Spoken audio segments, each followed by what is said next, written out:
Hey everybody, Kelly here, and today I would like to talk about the books that I read in June. And I finished 6 books, and I had a really good reading month. Like, 2 of them are 5 stars, 2 are 4 stars. I had 1 3-star that was pretty much a disappointment, and then 1 that I didn't rate. So let's just go in order. Let's talk about the one I didn't rate, and then go in order up to my 5 stars, and just get through them. Some good stuff this month. So I had read a childhood book this month, and I don't rate these. They're just fun for nostalgia. This is a series that's kind of like a little teen mystery series. It's called Too Hot to Handle by Jonna and Malcolm. And I think this is like the 5th book or something in the series. And just every once in a while when I want to have a little 1980s nostalgia, I will just pick up one of these and read it. And this one was like about a teen nightclub where they were getting like threats and stuff like that, and so our duo Heart and Soul have to like solve the mystery, and so that was fun. But I don't rate those because I read them in like one night. I wouldn't say they're like high literature, they're just fun. And then the one that was a little bit of a disappointment was The Breaking Point by Daphne du Maurier. And this is a short story collection, and I had loved the other short story collection that I've actually read 2 other short story collections. And the thing because she's a classic writer, sometimes the short story collections overlap. And so I own one that has The Birds and Other Stories, and that one I really enjoyed. The Birds is like one of my favorite short stories of all time, so I love that one. And then this one, I had read another short story collection that had a kind of a mix of some of her best, and 2 of these were in that collection. I did reread them, and those are the ones I enjoyed the most. So that was a little disappointment that when I'm reading this collection that had, I think, 8 stories. Yeah, 8 stories. The first 2 are ones I read before, and they were the best, I think. The introduction to this is talking about how all of these short stories were written at a time when Daphne du Maurier was kind of dealing with a lot in her life. Her husband had just had a mental break, and it sounded like that they weren't necessarily on the best grounds in their marriage to begin with, but then she had to kind of come home and take care of him because he was having this mental break, mental illness going on. And so it sounded like these are all stories that were written at kind of like the breaking points. Everybody in here is kind of at a moment where they're kind of tipping over, and whether that happens, or the consequences of that.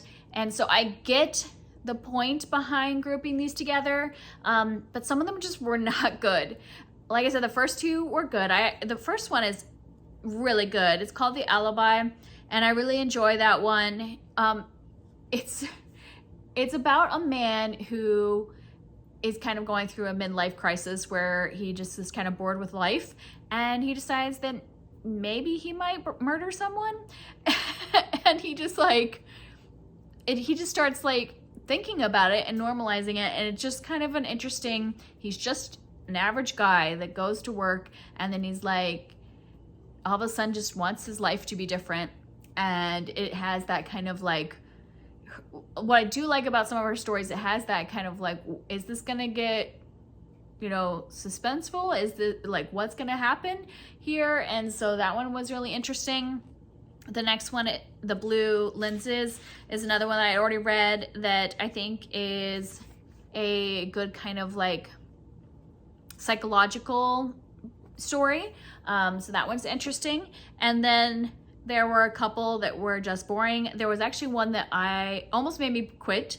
I basically couldn't even read it. I would read 1 page and then fall asleep. It became the book that I read, or the story I read right before bed, so I would actually fall asleep. I was using it as my sleeping drug because it was so boring and pointless. So that story I absolutely hated. I almost gave up. But then the next 2 were pretty good, except for one of them had quite a bit of racism in it, which was obviously off-putting. Remembering that this was written at a different time. I don't remember when a lot of these were written. I think in the introduction, I think it said, in 1950s, I think, is when these were mostly written. So that one was a little off-putting. But then there was one that was about it was called Chamois, and it was about a hunter, like a man who is hunting for a chamois. It's like one of those kind of antelope-like creatures and it's like a very hard animal to hunt, a very exclusive, like hard to find and hard to get to. And so kind of that was about the hunt, but then also about their marriage. Like, so we were hearing from the wife's point of view and her going with her husband to go do this hunt, and kind of, yeah, her kind of mental break at the time of this hunt going on with her husband. So yeah, I get maybe the point of why you put these all together, but I think some of them were not really up to the caliber of some of Daphne du Maurier's other work. So I wouldn't necessarily recommend this short story collection. And then we move into my 4 stars. I just finished this one, Bitter by Akwaeke Emezi. And this is the prequel to Pet. And I've really enjoyed this, but it's so hard for me to talk about it, I think. It is very it is very of the times. Like, I don't even know, when did this come out? I feel like it felt like it was coming out now. It was written in 2022, but I feel like it could be coming out right this moment, because there's so much in this about protest.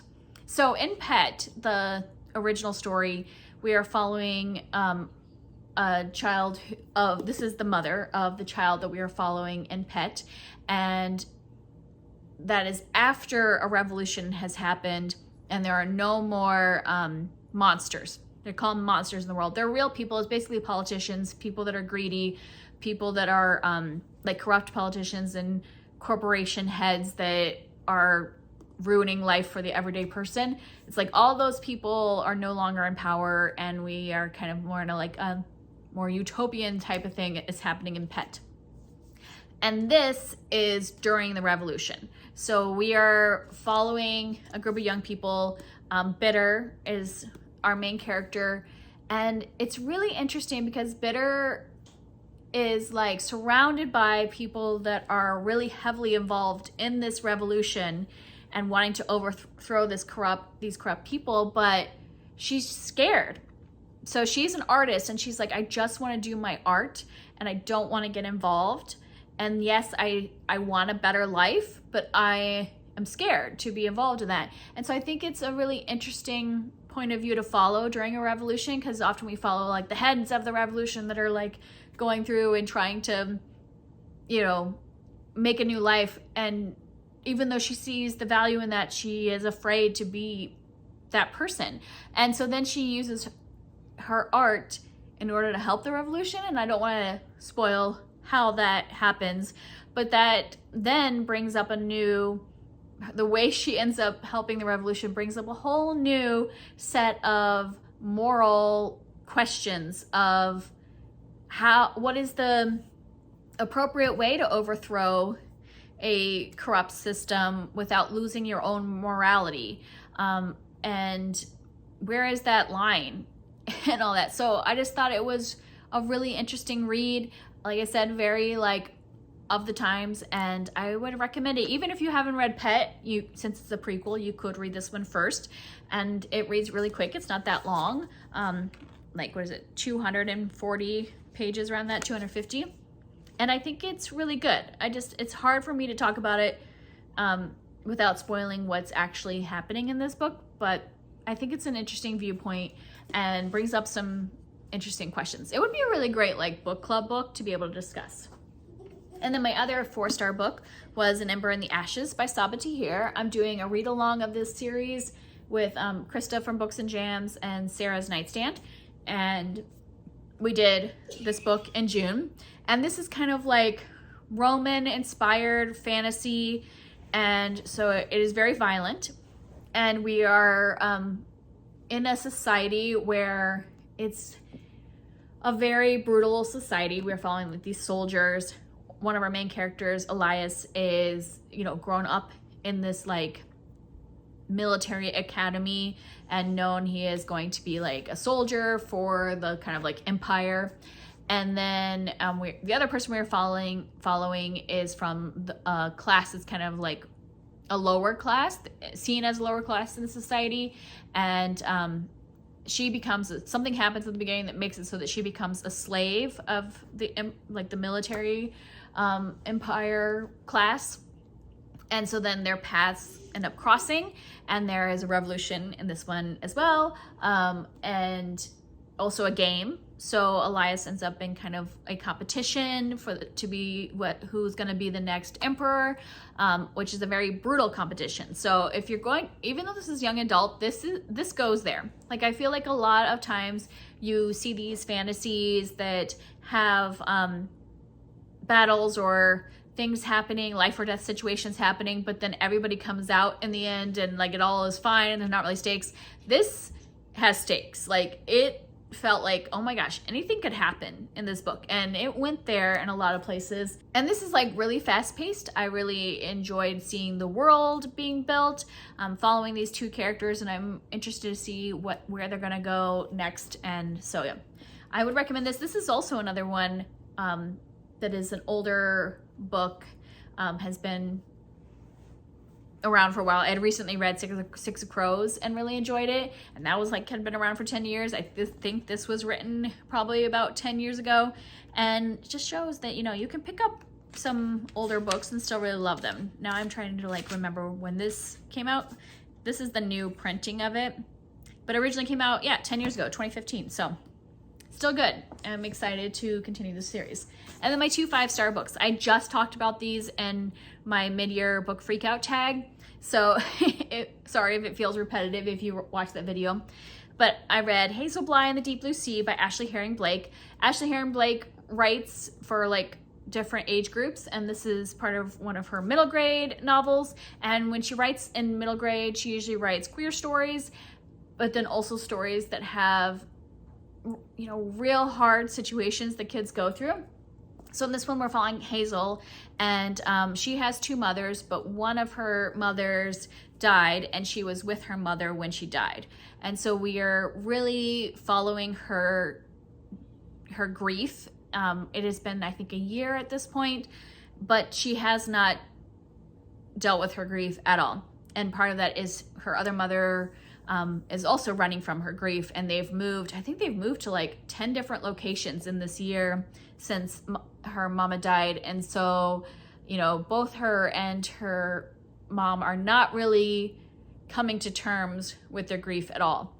And so then they get to this town that her mom has a connection to in the past, and finally it comes to a head where they really need to start thinking about what happened, and, you know, processing as a family and trying to like move on together.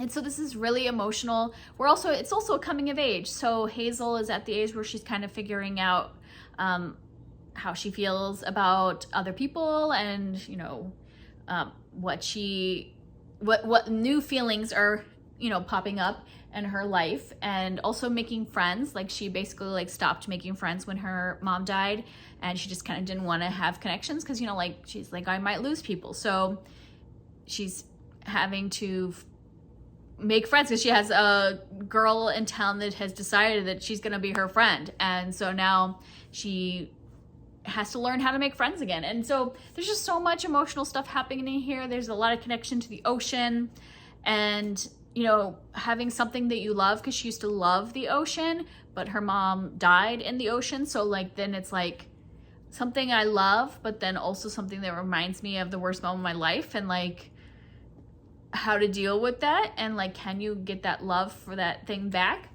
Yeah, so really good. If you're gonna read a contemporary middle grade, read one of Ashley Herring Blake's. They're really good. And then the last one that I gave 5 stars was Gross Indecency, The 3 Trials of Oscar Wilde, a play by Moises Kaufman. And this one was excellent. Like I said, I talked about this in depth in my mid-year book freakout tag. But if you didn't watch that, I want to talk about it again, because I really would highly recommend it. I know a lot of people don't read plays. This is one that you can get a copy of, because sometimes you can't really get a copy of scripts, but this one you can just buy like a normal book, and I would definitely recommend it, even though it is, you know, as a script, like it's written out like a script. It's very easy to read and understand the characters. The way Moises Kaufman takes these 3 trials, because there are actually like transcripts from the trials. We're going through the trials that Oscar Wilde went through, but then he's weaving those together with different interviews with like friends of Oscar Wilde or people that are against him, and then also like excerpts from Oscar Wilde's work. So there's excerpts from like Picture of Dorian Gray or some of his plays or whatever, or short stories. And it just, the way he melds it together to tell the story of like a time in society where people were put on trial for their relationships. You know, so Gross Indecency is about, you know, being on a trial for like sexual acts that are said to be not appropriate for public. And in Oscar Wilde's case, it's because he had relationships with men. And so that is what is on trial. But then also in this, it's really Oscar Wilde is on trial for his art and his expression of art.